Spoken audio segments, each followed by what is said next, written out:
Fala, meus amores, como é que vocês estão? Espero que ótimos. E olha só, muitas pessoas me perguntam assim: Carol, como é que você faz para avaliar uma empresa? Como é que você faz para avaliar uma ação? E eu decidi fazer uma série, tá, gente? Hoje a gente vai apresentar alguns indicadores fundamentalistas. Lógico que eles têm uma série de indicadores, né? O balanço patrimonial da empresa, enfim. Mas a gente vai mostrar um pouquinho para vocês alguns indicadores e acompanhem, porque a gente também vai falar durante essa série outros indicadores para vocês ficarem atentos. Pessoal, eu uso muito um site que chama Fundamentos, tá?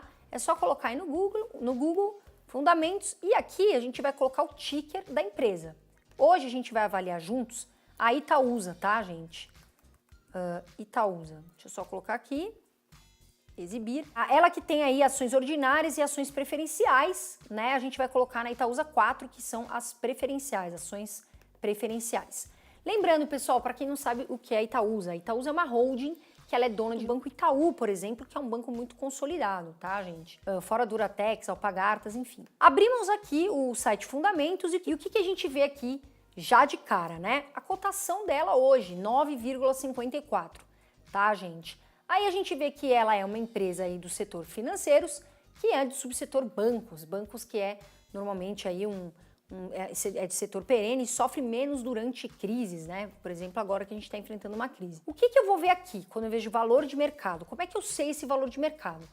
Antes de mais nada, gente, quando você colocar aqui do lado tem um pontinho de interrogação, que é onde aparece para vocês o que significa exatamente aquilo. Então, o valor de mercado, como está escrito aqui, você vai calcular o número de ações, que está bem aqui, tá vendo?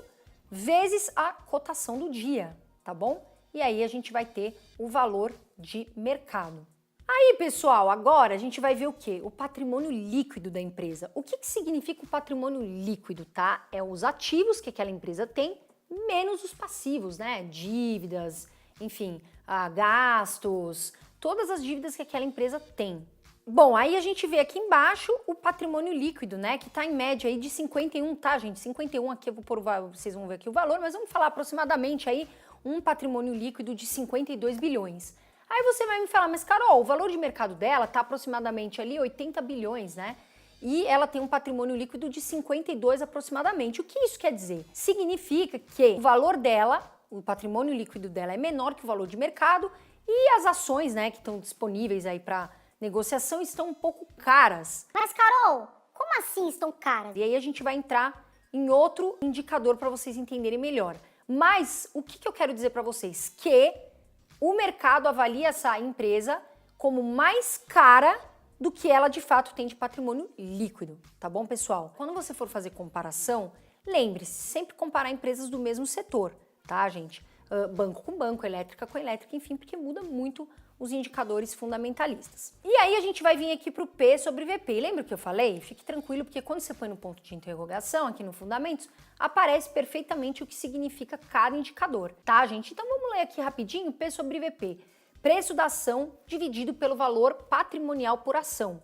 Informa quanto o mercado está disposto a pagar sobre o patrimônio líquido da empresa. Ou seja, o mercado está pagando, né, 54% a mais do que a empresa apresenta de patrimônio líquido. E aí você vai me falar, Carol, qual é um P sobre VP ideal? Veja bem, para mim, Carol, de 1 a 1,5, tá, gente? A gente tá falando aqui de 1,54. Por quê? Se o P sobre VP tiver em 1, significa que você está pagando um valor ali da ação, né, justo, referente ali ao valor patrimonial. Se tiver esse P sobre VP alto, né, significa que você está pagando caro, tá, na ação. E se tiver abaixo, como a gente está vendo agora, né, PVP de empresas boas, abaixo de 1, significa que você está pagando barato na ação em relação ao valor patrimonial. Aí você vai me falar, Carol, mas significa então que a empresa que tem um P sobre VP alto é ruim? Não.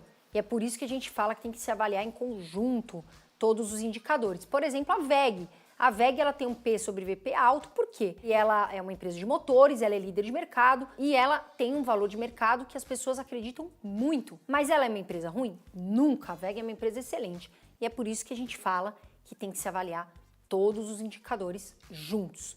Tá bom, pessoal? Aí, meu amor, outro ponto que eu gosto de olhar, outro indicador, é o ROI, tá? Lembra o que eu falei? Você coloca aqui no ponto de interrogação, já aparece, que é o retorno sobre o patrimônio líquido. Quando você ouve aí Return on Equity, né? Às vezes as pessoas falam em inglês. O que significa isso? Que é o retorno sobre o patrimônio líquido que a empresa tem, ou seja, ela mesma investe, né, com os recursos dela e quanto que ela tem de retorno. Então, o ROI aqui está em 17%, tá?